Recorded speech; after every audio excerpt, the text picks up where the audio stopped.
algunas medidas que pensaban implementar en distintas entidades, por ejemplo en Michoacán, pues quitar el uso obligatorio de cubrebocas. En Ciudad de México sabemos que en lugares abiertos el uso de cubrebocas no es obligatorio. Muchas personas salen de vacaciones, pero ojo, recordemos, seguimos en pandemia. Y para hablar de este tema y las medidas que debemos seguir, saludo con muchísimo gusto al doctor Fidel Alejandro Sánchez. Él es presidente de la Academia de Ciencias de Morelos e integrante del Consorcio Mexicano de Vigilancia Genómica del SARS-CoV-2.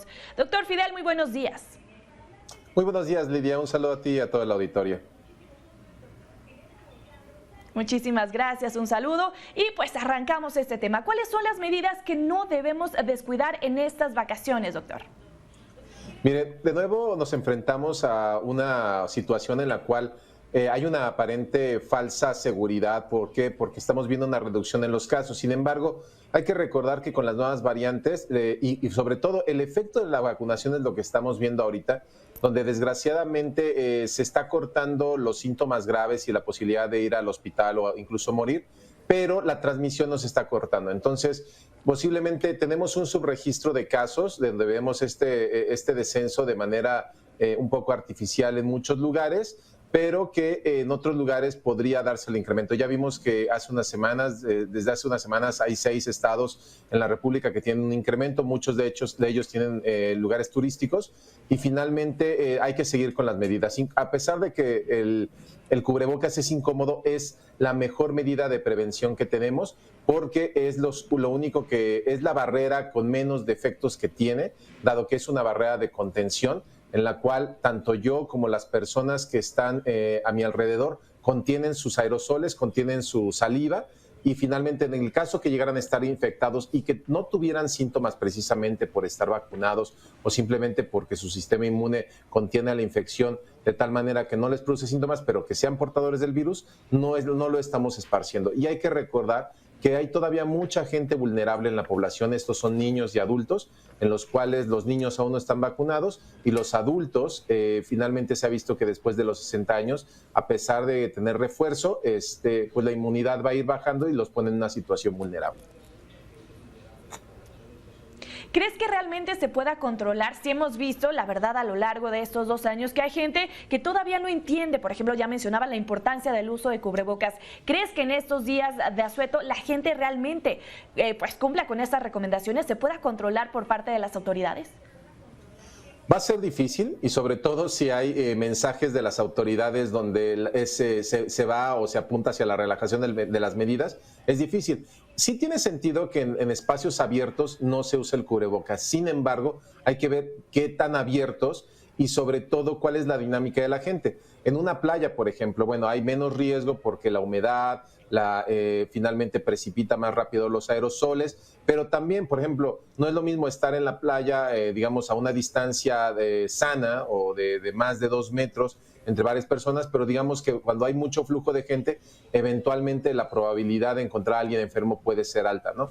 Si se fijan, yo creo que lo que va a pasar es que muchas de las personas en las playas pues estará ahí reposando, van a tener 1000 contactos con vendedores, sobre todo. Esperemos que los vendedores sean más prudentes y ellos sí estén usando el cubrebocas, lo más seguro es que sí, pero los turistas pues tienen que tener también ciertas medidas, ¿no? Portarlo con ellos y ponérselo para cuando van a interaccionar con gente es muy recomendable, y sobre todo que de la playa no pasan automáticamente a aislamiento, sino que tienen que ir a un lugar cerrado, posiblemente al hotel, donde si no se controlan los aforos y no se implementa el uso de las medidas que realmente sirven, como es el cubrebocas y la ventilación, esas son las únicas medidas que realmente nos dan una posibilidad. Todos los tapetes sanitizantes, rociar a la gente con algún sanitizante no sirve, ya está demostrado. Sin embargo, la gente lo sigue haciendo porque las medidas federales no se han reformado.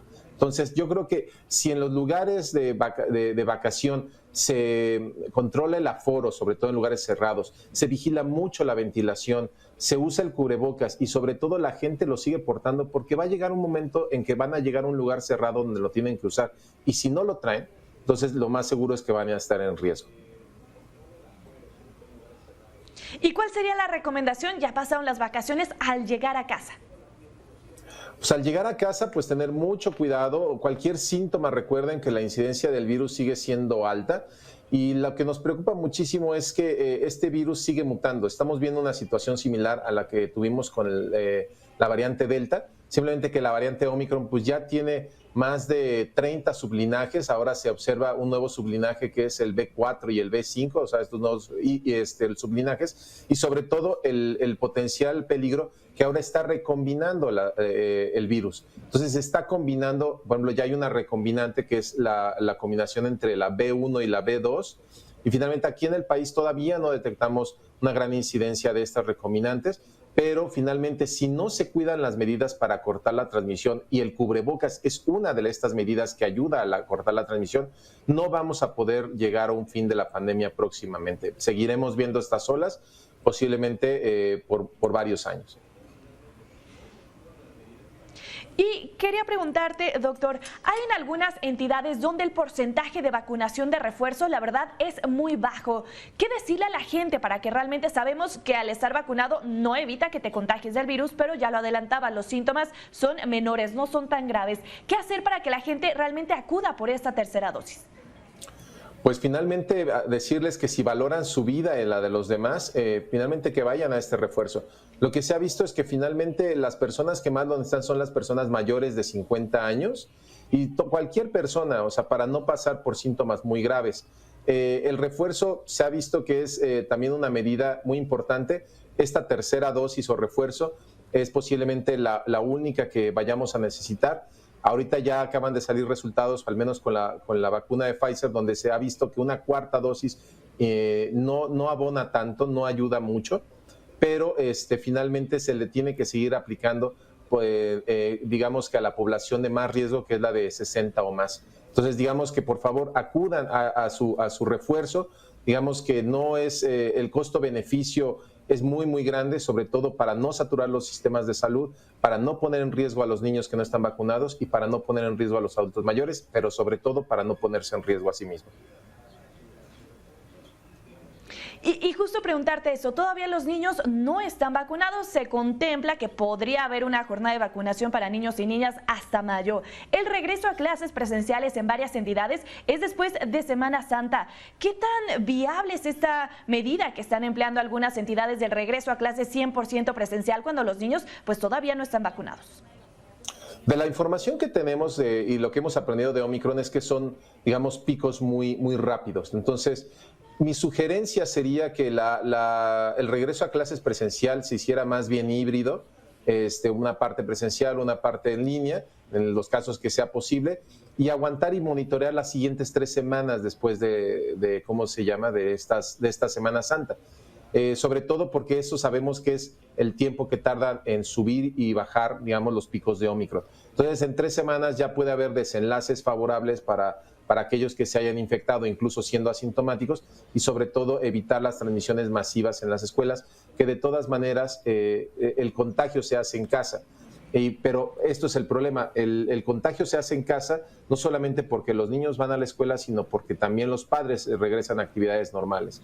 Entonces, los puntos de contagio son muchos, son en el trabajo de los papás, son en el transporte para llevar a los niños, son en la misma escuela, aunque en las escuelas realmente se están haciendo las cosas bien, usando medidas como los cubrebocas, pero no hay que poner en riesgo a los maestros.